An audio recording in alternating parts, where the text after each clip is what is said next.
Hello everyone, and welcome to the third part of this 5-part series, Hindsight-Kingdom. Been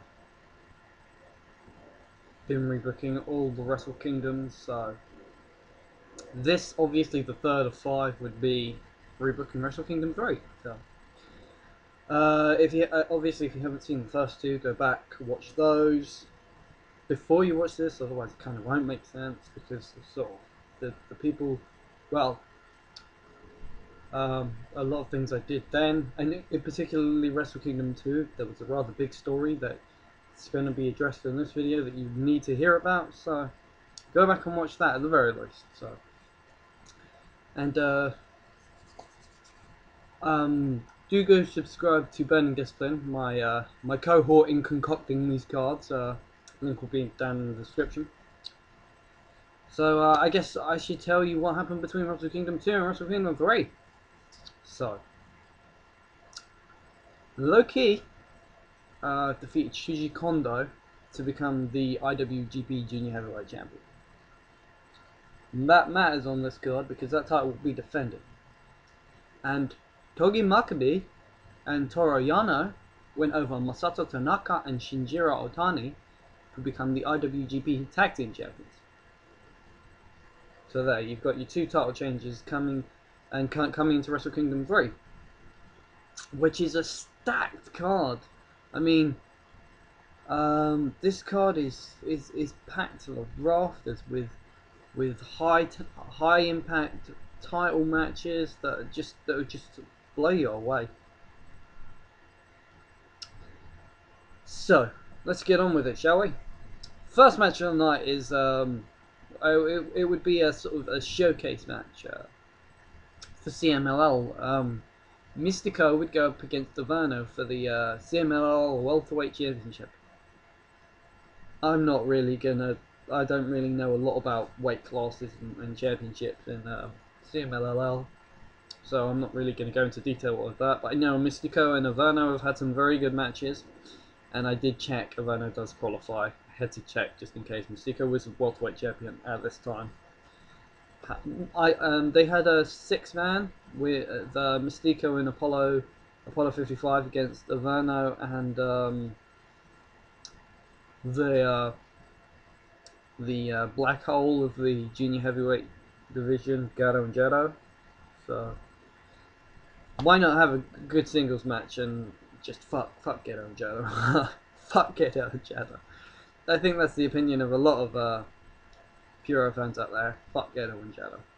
So you have Mistico and Averno go out there, give them a solid amount of time to open the show. They'll put on a good, entertaining, high-flying match, and Mistico would go over with his La Mistica finisher. So there you go. You get the crowd off to a hot start. You have a high impact, fast-paced match, just back and forth between the two, and Mistico goes over, retains his championship. Second match of the night is a Noah versus New Japan 6-man. Representing Noah, you've got Kotaro Suzuki, you've got Yoshinobu Kanemaru, and you've got Naomichi Marufuji. And on the New Japan side, you've got Ryusuke Taguchi, you've got Koji Kanemoto, and you've got Jushin Liger. A theory I had with even going into this was that a good way to go, and a good way of not wasting the junior heavyweights and being able to showcase them all and have a good match at the same time is a hard thing to do, because you don't want to just throw them all in a battle royal, because that can be clusterfucky. And I mean, you don't want to have an overly packed tag team match where there are too many people to allow each individual to sort of join out. So I thought 6-man tag team matches, try and have you can have the 6-man tag team matches at every show to allow the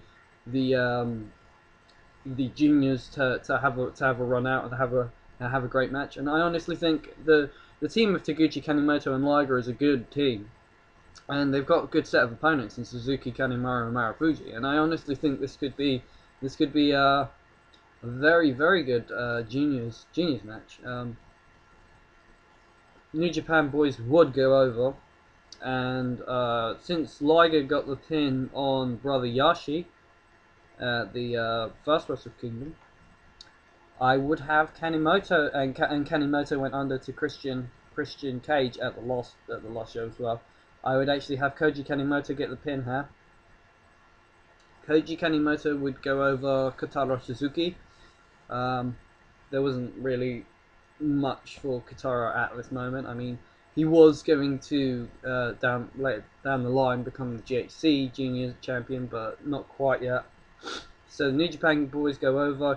Kanemoto with a moonsault on Suzuki. I'd probably have a bit of a build where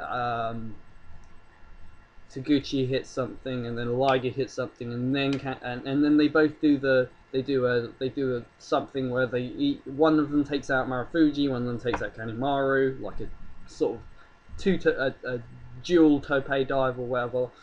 And they both take them out, and then Kanemoto, you'd see Kanemoto climb into the top rope, and he'd come off with the moonsault, and I think that would get a big pop, and the place would explode for the finish of that match.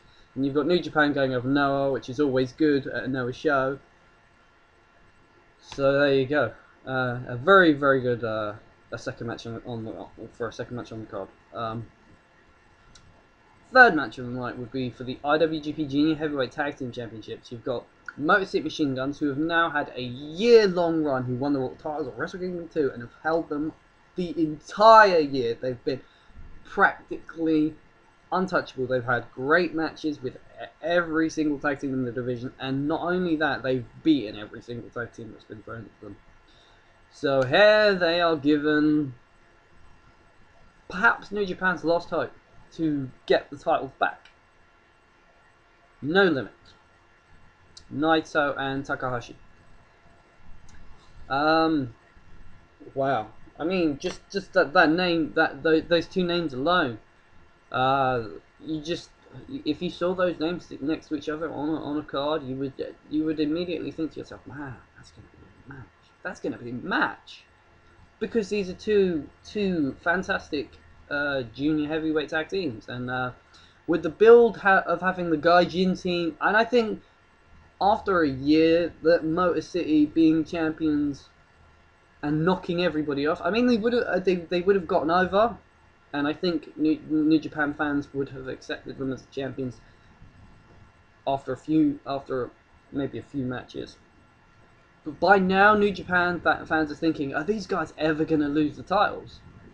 And so they're sort of, well, it's back to the way it was at Wrestle Kingdom 2, so I think it's gone full circle. You know, because they came in as they were TNA boys, they were Gaijins, and they took New Japan's tag team junior tag team championships, and they took them and they left the company. I mean, they obviously had to come back contractually to do title defenses, and then they won, which the New Japan fans would have seen as, wow, these guys are actually good. These guys, that one match was not a fluke. These guys are actually a good tactic. And then eventually they would see them win and win and win and win, and you'd come back round here, and fans would be like, these guys are never going to lose these belts. We're never going to have our belts back. Not unless one of them gets injured or one of them dies. We're never going to have our belts back. So coming into this No Limit sort of the huge sort of underdog baby faces, and obviously you really want to push Tetsuya Naito because he's a future star. He's a diamond in the rough. He would go over Chris Sabin, and No Limit would win the titles. Naito over Sabin with the Stardust Press, and that would be huge. No Limit come in and the complete underdogs and end the year-long reign of the Motor City Machine Guns. That would be huge, and that would be a nice way to help get Naito over, and it would definitely get No Limit over as a team. I don't think anybody would overlook them then.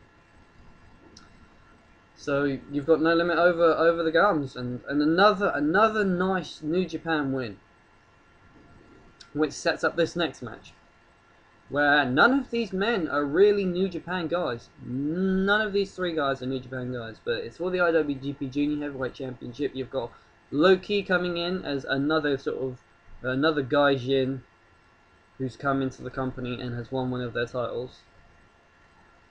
But I think low key is well enough adapted to the pulling off the puro style and being able to stand toe to toe with New Japan guys and to be able to get over with New Japan fans. So I don't really have a problem with him being champion here. And the other two men in this match would be the two challengers from Pro Wrestling Noah, Katsuhiko Nakajima. I believe he was he in Kensuke office at this point. I think he was still in Noah. I think he was still in Noah. There was no Kensuke office at this point. I don't think. I'd have to double check that. But representing Noah Nakajima, and AJ Styles would be over representing TNA. There's not much TNA representation on this card. There's a few. There's obviously the Guns, who are the tag team champions. There's AJ Styles, and then there's one more person later in the night. So they had more. They had more than 4 guys at this show, I believe. But fuck doing that. And yeah, you have these 3 guys come in. I mean, Loki and Nakajima would have been a great match. But I felt the idea of adding Styles into it actually changed it up a bit. It was also the first first and I believe only triple threat match I booked at this whole series. And I think it's different. And Styles adds his own little flavour to the match. So you've got Loki and Nakajima, who are the really stiff guys, and you've got AJ Styles, the high flyer, the diver, the athlete, if you will. And obviously he's still got all this heat from his match last year with Tanahashi, the big match they had. So he's got heat from that. So him coming back makes perfect sense. I mean, I know it's a bit of a drop down the card, but he did lose, and B, he would still be in against 2 of the best in the world in Nakajima and Loki, and it's not like he's being jobbed in a second on the card tag team match. He's challenging for the IWGP Jr Heavyweight Championship, the most prestigious Junior Heavyweight Championship in the world. But Katsuhiko Nakajima would be the one gaining the victory, and I think Styles has so much to lose, because he does. I know eventually he does end up winning the TNA title down the line. So you don't want to take anything away from that for TNA's sake, and obviously TNA letting their guy come in. You don't want to job out all the TNA guys, so he doesn't have to get the pin. You just have Nakajima go over Loki. That adds credibility to Nakajima as a champion, but they've still got some deniability because they can go off the back of the fact that it was a triple threat match, and that maybe you have Loki hit Styles with a key crusher, and then Nakajima just comes out of nowhere and takes Loki out with a death roll. Maybe something like that. You say Loki was concentrating on Styles, so he did see Nakajima coming. Well, Nakajima takes the title to Pro Wrestling now, which is a big deal. I mean, we've had lots of these sort of moments throughout the first 2 Wrestle Kingdoms. Lots of those moments where outsiders have overcome New Japan on New Japan turf, and then later on in the show you've had a turn of fortune. So where it tells a story throughout the show. You've got No Limit going over the Motor City Machine Guns, and that's huge for New Japan. They've finally got their titles back after a whole year of those damn Gaijins holding them, those damn Motor City Machine Guns just beating everybody. Fuck them. No Limit came in and they beat them. Then you've got Loki, who is representing New Japan in the situation, and you've got a Noah guy and you've got a TNA guy. And I mean, I know none of these guys are strictly New Japan guys, and Loki was never really with New Japan. He was just sort of an outsider that came in and worked for the company for a bit. But you've got Loki, who would be obviously Noah versus New Japan versus TNA, and Noah coming out on top over New Japan sort of sways that no limit momentum back away from New Japan again. All the momentum No Limit gained then sort of goes. It starts to turn back the other way, and it's starting to get away from. It already starts to get away from them a bit. Okay. Fifth match of the night is doesn't really. It's just a match we put on the card because it just adds a little bit of spice. It adds a little bit of something else to the card. Sort of spices it up. Adds a different flavour to it. GHC Tag Team Championships. Akitoshi Saito and Jun Akiyama will go up against Takao Omori and Yoshihiro Takayama. So you've got Akiyama and Saito. I know Bison Smith and Saito were champions at the time, but fuck Bison Smith. Fuck Bison Smith. He's almost as bad as Tomko. And that's saying something. But fuck Bison Smith. I would have had Akiyama come. I would have have a word with Noah. Don't be stupid. Don't put the title on Bison Smith. Don't be fools. Don't be fools. Don't ruin your company. And I think we could have probably talked them into putting the title on Akiyama instead of Smith. And Saito and Akiyama are a much better team than Saito and Bison Smith. So, and you have the big No Fear reunion before it actually happened. You know, it happened all together. You can have it here, and I think having it at Wrestle Kingdom and having them challenge for the Noah Tag Team Championships would be a bigger deal.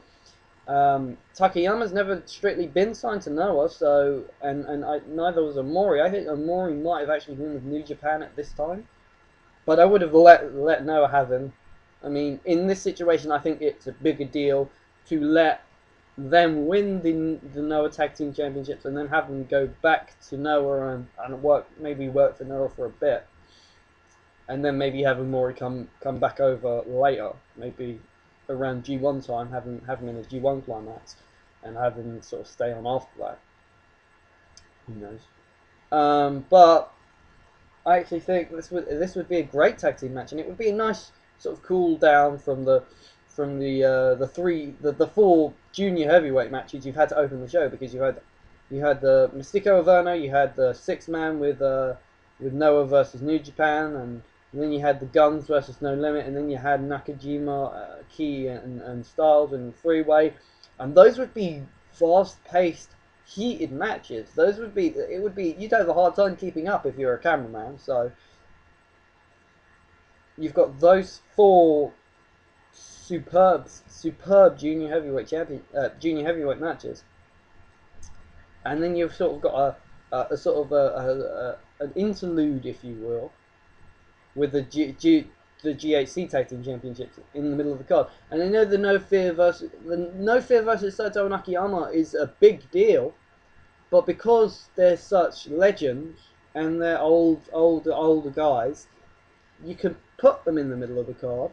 You can have this as a sort of a period of sort of come down. Fans would still be into the match. They would want to see it. This match would still sell the show. It would be a big deal. People would pay to see No Fear reunite, and I don't think fans would feel screwed over because I would have No Fear going over and winning the titles, and I'd have Takayama take out Saito with the Everest German. There you have a great tag team match with two great teams. You have something to bring the fans back to earth after the four first four matches. You have a chance for Noah to showcase themselves, just because this is a pretty much. I mean, this would be looked at as an all Noah match. It would be an all Noah match on a New Japan show, and I think, again, like I said, adds diversity, adds something different. Sort of, it would keep Noah sweet as well if you're allowing them. I mean, you allowed CMLL to have their showcase match in the opener, because Mistico and Averno were never signed to New Japan. Mistico came in and held the IWGP Championship for a while, but he was never a New Japan guy. And whilst Omori was New Japan around this time, I would sort of stave him off. Well, not stave him off, but sort of hand him to Noah as maybe a bit of a gift and allow them to have their tag team match, and that would keep them happy, and that would keep the relationship between Noah and New Japan strong, which is something I don't think they did. I mean, they allowed Noah guys to go over their guys at Wrestle Kingdom, but I think that would have been a very big deal. So Takayama over Saito with the Everest German,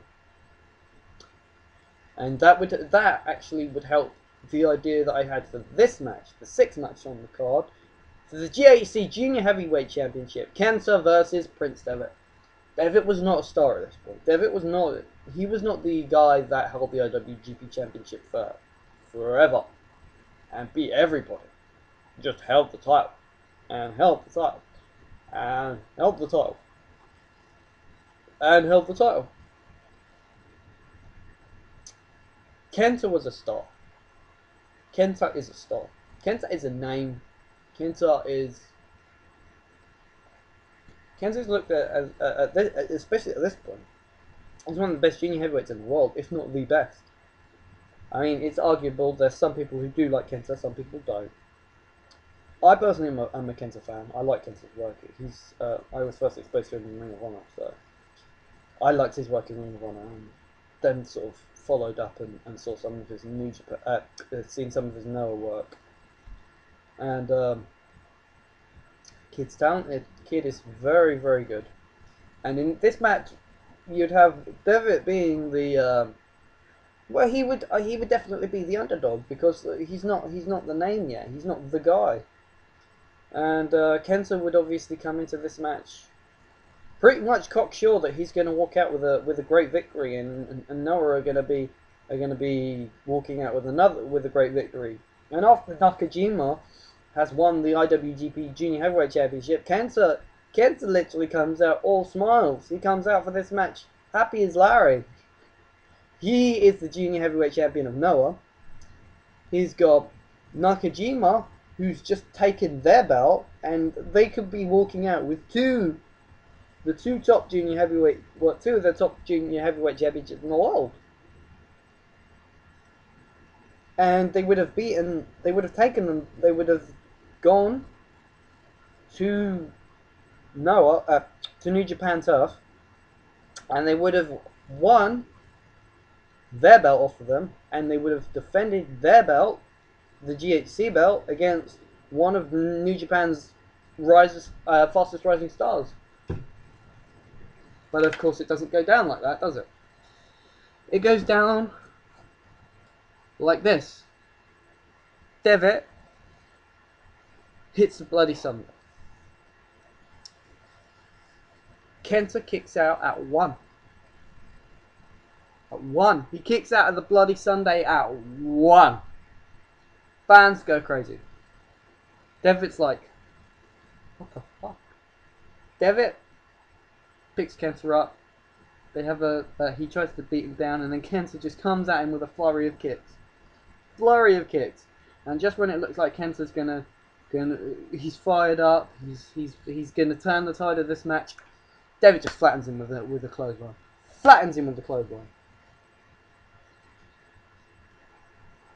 Goes with the lariat. Goes for the cover, gets a 2 count, picks him up, sets him up for another Bloody Sunday. KENTA counters, takes Devitt down with probably a kick to the head. And KENTA then goes high risk, and it doesn't pay off, because Devitt is up, greets him with an enziguri head kick, climbs to the top rope, and nails him with an avalanche Bloody Sunday. A Bloody Sunday off the top rope, and takes him out. 1, 2, 3. Devitt wins the GHC Junior Heavyweight Championship. And this would set him up down the line perfectly for his eventual IWGP Junior Heavyweight Championship win.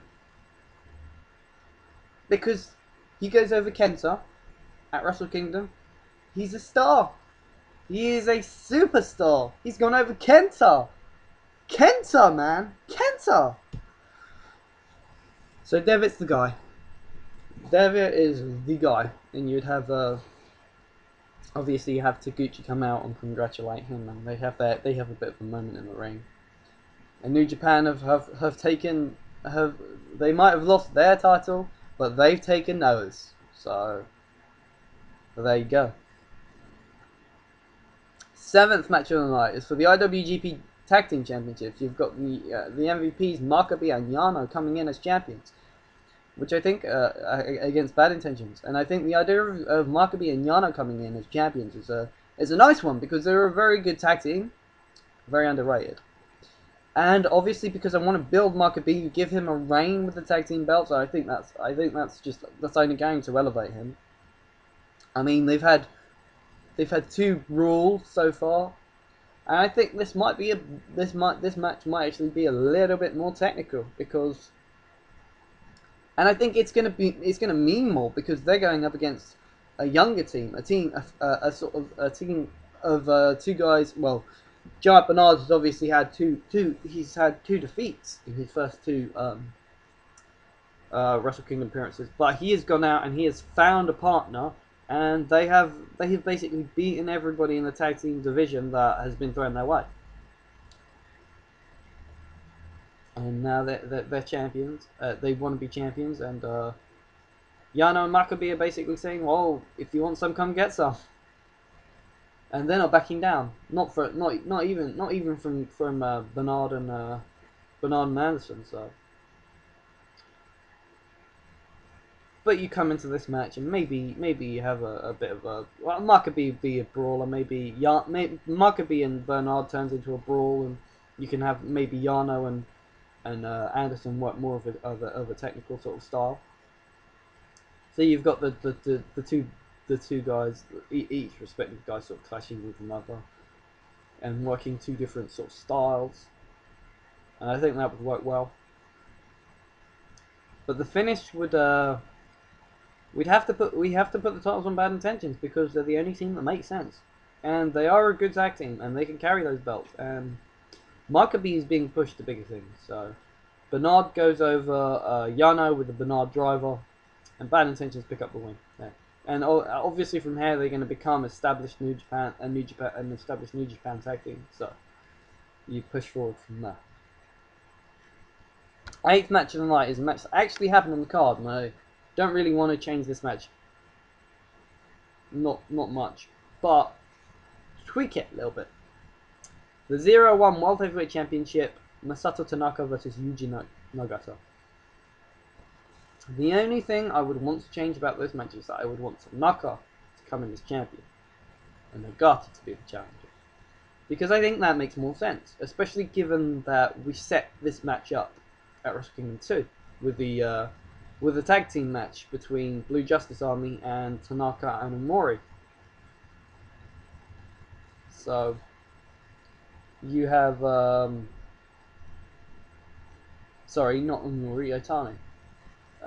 So you have these 2 come in. They would have a stiff match. You have them just basically beat the fuck out of each other, because that's what they would do. I mean, Tanaka is a machine. He just goes and goes and goes and goes and goes, and he takes beatings. You ever see Tanaka can take beatings, but he can give out beatings as well. So, and him and Nagata are 2 of the toughest guys in Pure history, in my opinion. They are stiff as fuck. And Yuji Nagata would obviously have to go over here, but getting his win back on Tanaka, and that would end their feud. And Nagata would go over, having kicked out of the sliding D, which plays on what happened last year. We'd have the sequence. Basically, I've not really thought too much about it, but we'd have a sequence where we build to the sliding D, and that's the winner of the first show. And you have the same sequence at the second show, and the pop when Nagata kicks out the sliding D is huge.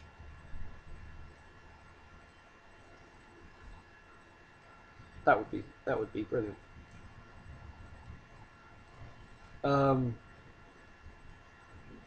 I'd probably have from there. I'd actually probably have Nagata hit the Thunder Death driver, and have Tanaka kick out, and then have the sequence, and then have Nagata hit 2 Thunder Death drivers after that to get the win.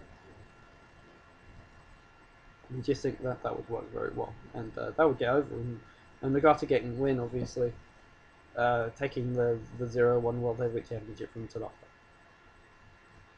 9th match on the line. You've got Masahiro Chono and Keiji Muto, two of the Three Musketeers, reuniting against Takashi Sugiura and Misaharu Misawa. Now, this would have been Misawa's one and only Wrestle Kingdom appearance. And I know the obviously Chono and Muto teaming up is a big deal. It's not big enough for me to put them over. I have no problem with Muto and Chono winning this, what, 10 years ago? No problem. But at Wrestle Kingdom 3, Muta and Chono going over does absolutely nothing for anybody.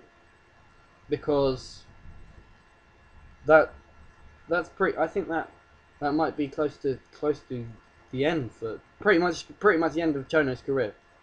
And Muto gains nothing from winning any of these matches. Muto can lose every match he's in, and that would do more for him and for everybody he faces than him winning would, because him winning means nothing now. Him winning means nothing. I mean, obviously there's going to be shows where you need to put him over, maybe to help further a storyline, or maybe to keep him credible. I mean, he's always going to look like a star. I mean, it's like the Undertaker.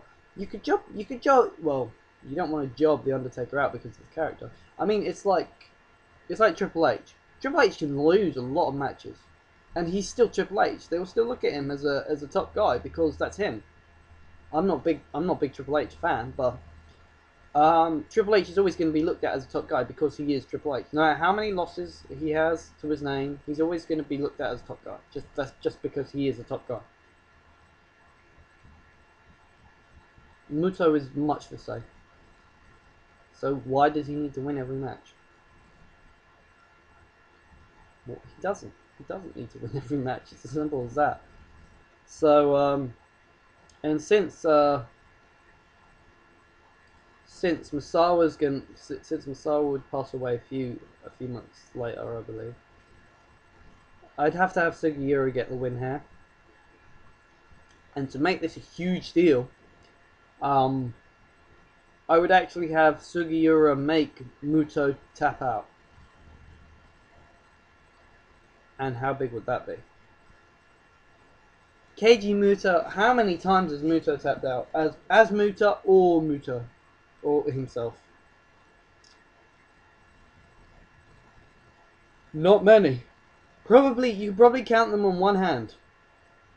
If that, you might not even need to count them. Maybe he's never tapped out. Who knows?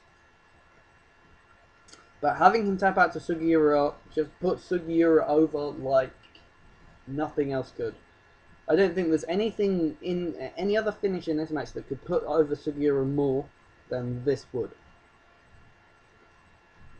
And this would put over Sugiura. This would put over Muto. Huge.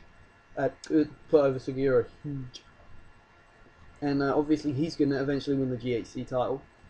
So I think this helps. This really helps him. And again, it's another way of keeping number sweet. So Sugiura over Muto. Now here is a big one. Match number 10. What I would dub the rematch of the decade. It's just it's a gimmick because this match is going to be a pretty big match. One of the biggest main events we've done. Hiroki Goto versus Kurt Angle. Angle would sort of be somewhat devastated after his loss at Wrestle Kingdom 2 to Nakamura, and a lot of people over back in TNA, they'd make fun of him, and he'd start a downward slope that would eventually lead to him losing the TNA title to Samoa Joe at Lockdown 2008, like they did. And after that, I'd probably have, if I could, I'd just have Kurt Angle just disappear from TV for a couple of months. And he returns at the G1, and he comes back in and builds himself as he's in the best shape of his life. He feels better than he's ever felt before. He won this tournament the year before, the biggest tournament in the world, which would help get the show over with American viewers, because he'd be hyping up G1 like no shit after he'd won it the first year. So people would come back and watch it the second year. Obviously, Kurt Angle being in it the first year would not be as big as him being in it the second year, because he won it. Nobody expected him to win it. Nobody even expected him to be in it, but for him to win it is a big deal. And he comes in and he's saying he's going to win it again the second year. So for Kurt Angle, that's huge.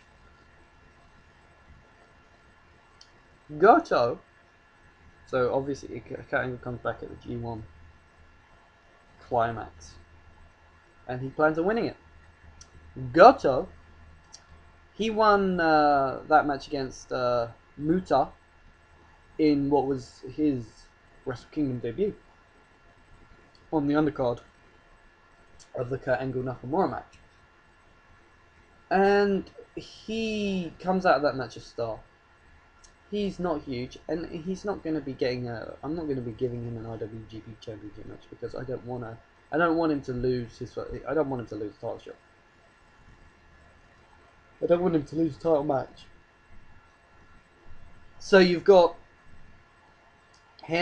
Goto coming in, and he builds a bit of a head of steam. He doesn't do too much. He's there near the top of the card, but he never quite breaks past that point. I mean, he puts on good solid matches, and a few people sit up and take notice, a few people don't. But Goto is kept at that same level, that same sort of upcard level, not quite main event, just underneath. And then he comes to the G1 and he beats Kurt Angle in the semi-final of the tournament. He knocks Kurt Angle out. He knocks Kurt Angle out of the G1. And I think what I would do is I would have him lose to Nakamura in the final. And Nakamura would obviously, that would be huge for Nakamura. That would help Nakamura even more so, because he would have beaten Angle. He would have beaten Goto, who was basically on the brink of becoming a challenger, but kind of knocked back a bit by losing to Nakamura. And Nakamura would have won his first G1, and he would have been the first. I think maybe he would have been the first person who came in as champion and won the G1. So that would be huge. And I think what I would do from there is I would have. Obviously, you wouldn't have the winner of the G1 challenge Nakamura, or maybe at that actual show, you would have Tanahashi versus Goto to see who's going to challenge for the title at Wrestle Kingdom, and then actually maybe have some time to build the Wrestle Kingdom main event. I mean, some real time to build it, because if you've got the show in the September show, where you basically name the #1 contender for the title 4 months in advance, then you've got a match that you can build. Nakamura versus Tanahashi, and I've given away the main event there. And I'll go into more detail on that in a minute. But Goto versus Angle obviously would be. You would have after Goto sort of comes up short in his quest to gain a title match at Wrestle Kingdom. You would have Kurt Angle. You would have Kurt Angle come back in, and you would have Goto basically say, "I beat you once. I proved to you that I am capable of going with the best wrestler in the world." And Angle's pissed because he lost and he wants his win back. So you've got Goto saying, "I'll challenge you at Wrestle Kingdom, and I'll beat you at Wrestle Kingdom," just like Nakamura did. Only, rather than making you tap out, I'm going to pin you. I'm going to pin you clean, 1, 2, 3 in the middle of the ring. And Angle is thinking, this kid beat me, but I'm better than him. I'm going to prove it at Wrestle Kingdom.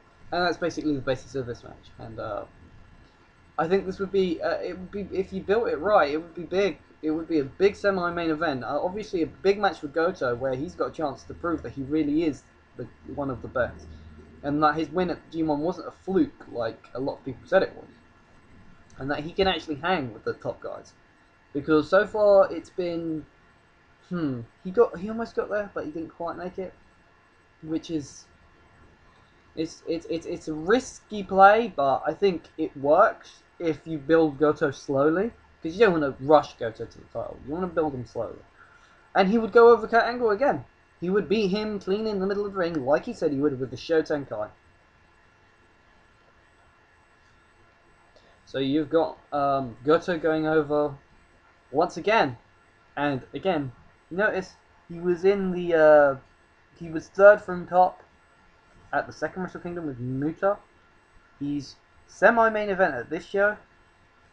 2 guesses as to where he is next year. I'm just saying. Main event of the night. The first time ever. This would be the first time ever. It would actually be the first time ever. I would make sure of it. Nakamura defends the IWGP Heavyweight Championship against Hiroshi Tanahashi.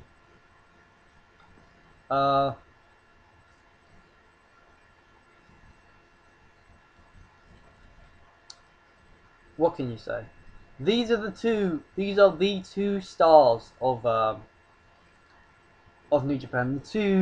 The Rock and Austin, if you will. The Cena and Orton. Yeah, that is actually a pretty good comparison. Orton is Nakamura, Tanahashi is John Cena. Because that's pretty much what they are.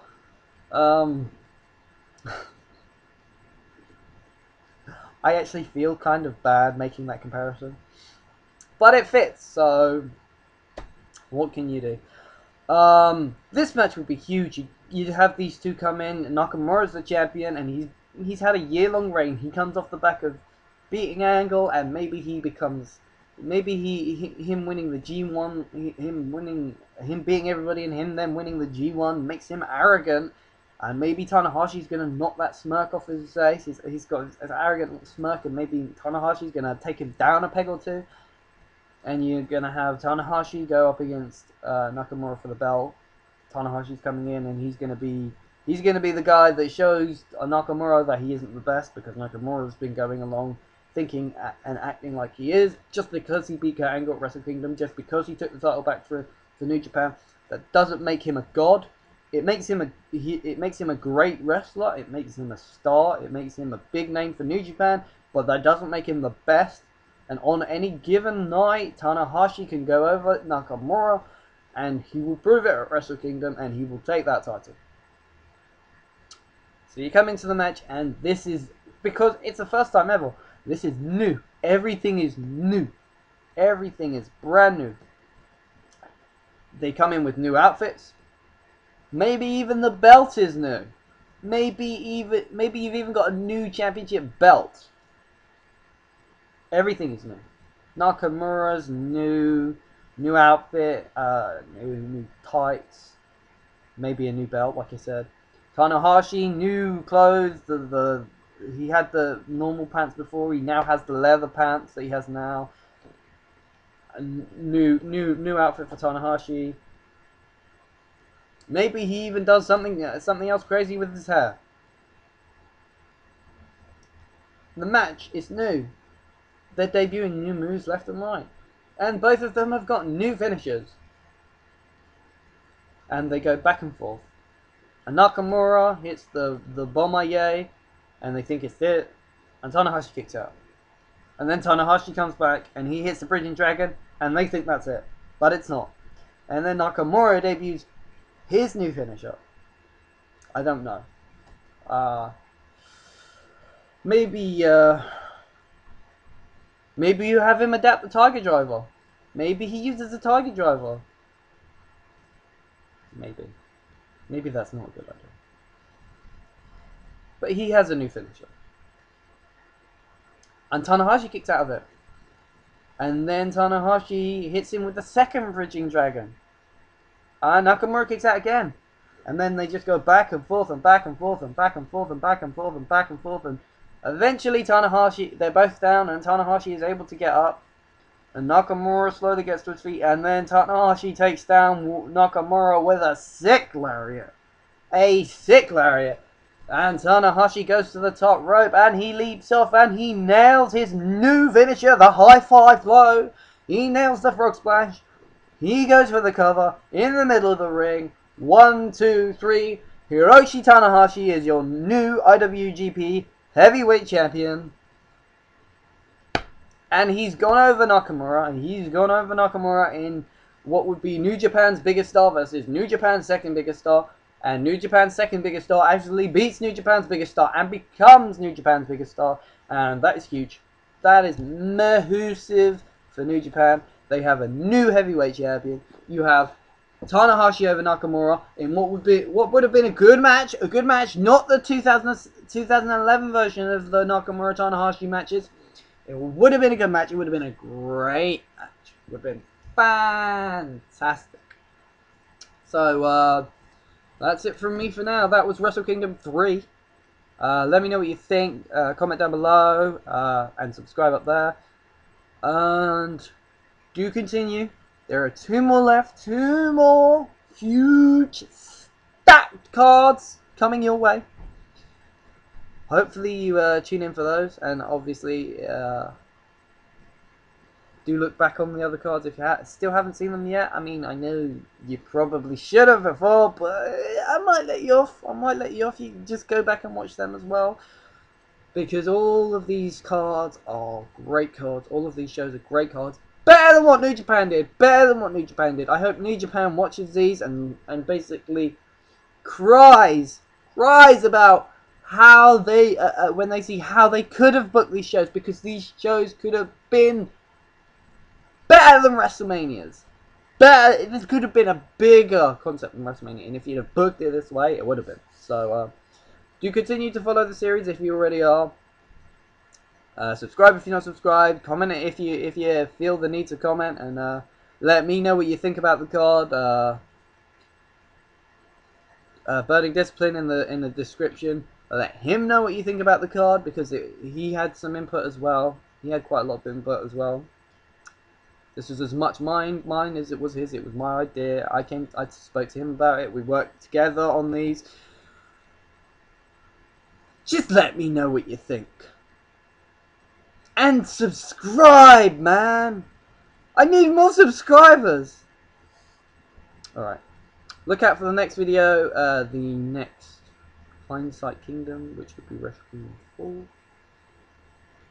I've left a few hints as to what the main event might be, but I don't think you'll guess it. I don't think you will. Maybe guess it down below. I'm plugging the shit out of this. I'll go now. Peace.